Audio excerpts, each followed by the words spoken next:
अडानी अंबानी कितने बड़े अमीर हैं, मगर इन्होंने गोदाम बना के कानून पास करा लिए कि जितना भी काश्तकारों का गल्ला है ये कम से कम हमें तो मिल ही जाता।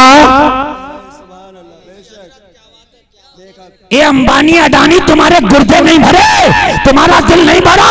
इतने बड़े अमीर होके पेट्रोल पंप तुम्हारे चल रहे, जहाज तुम्हारे चल रहे, हेलीकॉप्टर तुम्हारे हैं, अरे सब कुछ तुम्हारा। ये गरीब किसान अपनी काश्तकारी करके खेती बाड़ी करके ये अपना अनाज अपने मनमानी कीमत में बेचता था, वो भी तुम्हें ना हजम हुआ और तुम्हारी नजर उसके अनाज पे भी चली गई और तुमने कानून पास करा के वो भी हड़पने की कोशिश कर रहे हो। दिल नहीं भर रहा। कानून आज पास हुआ और ये 2 साल पहले इनके गोदाम बन गए। आप देखिए 2 साल पहले इनके गोदाम बन के तैयार हो गए, इनके गुर्दे नहीं भरे। कितने बड़े अमीर हैं ये, जरा गौर तो करो। इन्होंने पूरे मुल्क को तबाह कर दिया। इन्हें तरस नहीं आया, इन्हें इस भारत की जनता पर रहम नहीं आया। इस काश्तकार से पूछो जो 1200-1300 रुपए का एमपीके का एक कट्टा लाता है, 40 किलो 45 किलो खाद कितने में मिलता है उसको? 1300 में। और गल्ला कितने में? आपके धान 1200 रुपए को कोई खरीदने तैयार नहीं था।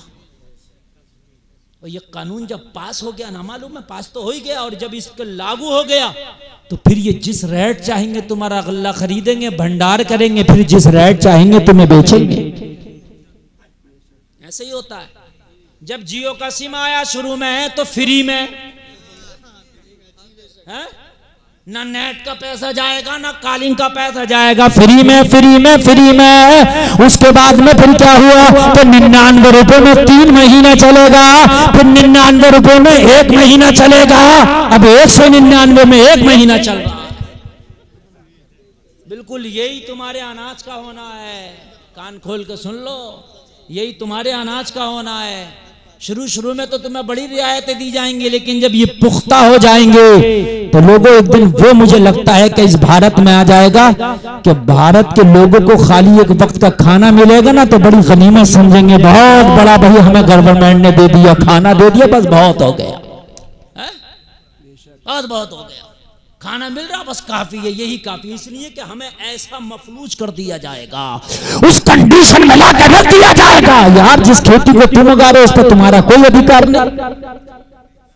बताइए मुझे, ये जो किसान जो धरना दे रहे हैं हम इनकी सपोर्ट करते हैं यार, वो भारत मुल्क के हित में है, भारत के हक में है। और कुछ लोग ये कह रहे हैं वो काश्तकार क्यों वहां बैठे हैं, पता उन्हें भी चल जाएगा जब तुम्हें मिलेगा ना चावल 300 रुपए किलो तो चल जाएगा पता तुम्हें भी। कुछ लोग जो काश्तकार नहीं है ना वो कह रहे हैं वो तो खाली बुली वहां बैठे हैं, खाली बुली नहीं बैठे, पता चल जाएगा तुमको भी। जब अपना पैकिंग करके लिखा होगा जियो, उस पर लिखा होगा जियो, अब वो जियो नहीं होगा, वो मरो होगा। हाँ? एक गोभी 300 रुपए की, एक आलू का 1 किलो 150 रुपए का, बस पैकिंग होंगे उसमें और कुछ भी नहीं होगा, माल तुम्हारा होगा। तो दिल भर रहा है इनका, भरी इनकी खोपड़ी, सारे मुल्क पर कब्जा कर लिया और उसके बावजूद भी इसको हत्याने के लिए तैयार है। इस काश्तकार के माल को इसको भी गस्ब करने के लिए तैयार है, इस पर भी डाका डालने के लिए तैयार है। अगर आज ही ये काश्तकार धरना ना दे, ये किसान धरना ना दे तो इस पर भी डाका डाल ले। दिल नहीं भर रहा, लोगों दिल नहीं भरेगा तो सुकून दुनिया की दौलत में है ही नहीं। अगर सुकून होता तो फिर ये सुकून से अडानी और अंबानी अपने घर बैठे होते, कहते मोदी जी हमें बहुत दे दिया, हमें बहुत दे दिया, बस अब हमारे लिए कुछ मत करो, हमारे पास बहुत कुछ है, हमसे यही नहीं खाया जाएगा।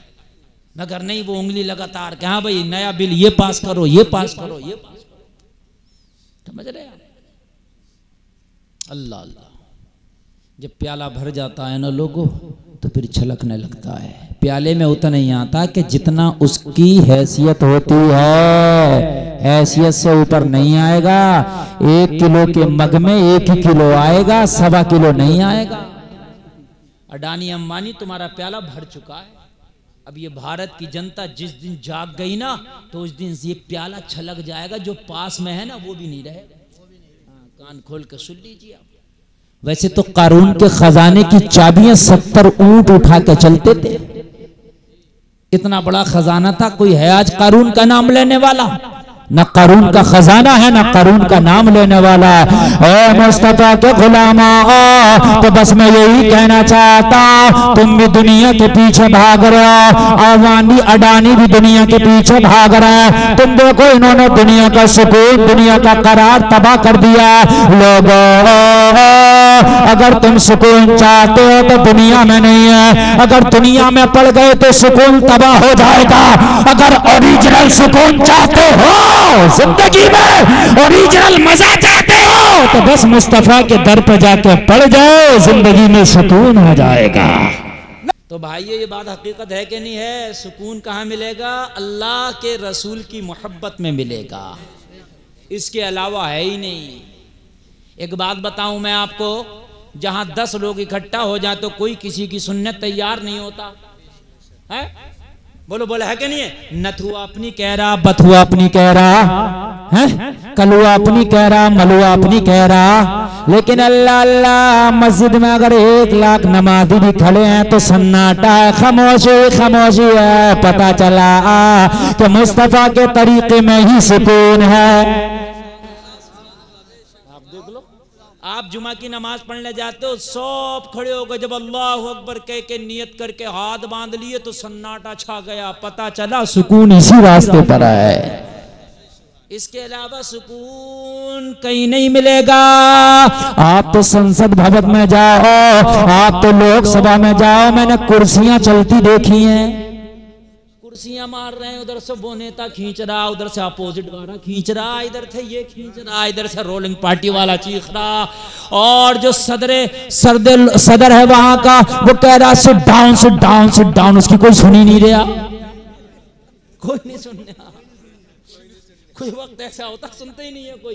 लेकिन अल्लाह अल्लाह, कितनी बड़ी कुर्सी है कि सदर बना दिया गया, उसको स्पीकर बनाया गया, सदर बनाया गया। लोगों, बहुत बड़ी कुर्सी है, लेकिन एक वक्त आता है तो उसकी कोई सुनने तैयार नहीं। मगर मुस्तफा का कानून देखो, अगर नमाज में 1 लाख नमाजी है और इमाम ने अल्लाह अकबर कह दिया, सब सुनते ही झुक जाते हैं, एक आवाज में सब लब्बैक कहते नजर आते हैं। यार, इतना बड़ा स्पीकर, इतना बड़ा उसको भेजा, सदर बना दिया लोकसभा का, लेकिन कभी कोई इसकी सुनने को तैयार नहीं होता। लेकिन अल्लाह अल्लाह, अगर पीछे हाकिम वक्त भी खड़ा है, पीछे बादशाह भी खड़ा है, पीछे कितना भी मालदार खड़ा है, अगर एक गरीब का बेटा मुसल्ला इमामत पे खड़ा है और मुसल्ला इमामत पे खड़ा हो गए, अल्लाह अकबर कह रहा है, तो अमीर भी मान रहा है, गरीब भी मान रहा है, मालदार भी मान रहा है, ताजदार भी मान रहा है, बड़ा भी मानता है, छोटा भी मानता है। पता चला सुकून तो मुस्तफा के तरीके में है।